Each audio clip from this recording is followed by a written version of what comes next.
আমরা কি বলে নিজেকে মুসলমান দাবি করি আমরা নিজেও বুঝি না।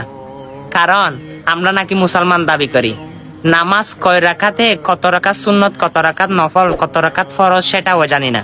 আজকে আপনি মুসলমান, সত্যিই ইমানদার আপনি, কারণ নামাজ আপনার উপর ফরজ হয়েছে। সেই নামাজ কত রাকাত ফরজ নফল সুন্নত আপনি আজকে শুনে যাবেন। ফজরে 2 রাকাত সুন্নত, 2 রাকাত ফরজ। জোহরে 4 রাকাত সুন্নত, 4 রাকাত ফরজ, 2 রাকাত সুন্নত, 2 রাকাত নফল। আসরে 4 রাকাত সুন্নত, 4 রাকাত ফরজ। মাগরিবে 3 রাকাত ফরজ, 2 রাকাত সুন্নত, 2 রাকাত নফল। এশারে 4 রাকাত সুন্নত, 4 রাকাত ফরজ, 2 রাকাত সুন্নত, 3 রাকাত বিতির। হ্যাঁ, আমরা মুসলমান, সেটাও কিন্তু আপনাকে যদি জিজ্ঞেস করা হয় আপনি পারবেন না। আজকে আমার কাছ থেকে শুনেছেন, আল্লাহ রসুল বলে আমার একটি আয়াত হলে অন্যের কাছে তুমি পৌঁছে দাও। আপনি নামাজের দাওয়াতটা শুনেছেন, আপনার মতো সৌভাগ্যবান কেউ হতে পারে না। এই দাওয়াতটা সকল মুসলমানের কাছে দয়া করে পৌঁছে দিবেন, তারা যেন আল্লাহর রহমতে তারা যেন 5 ওয়াক্ত নামাজ পড়তে পারে। আমিন।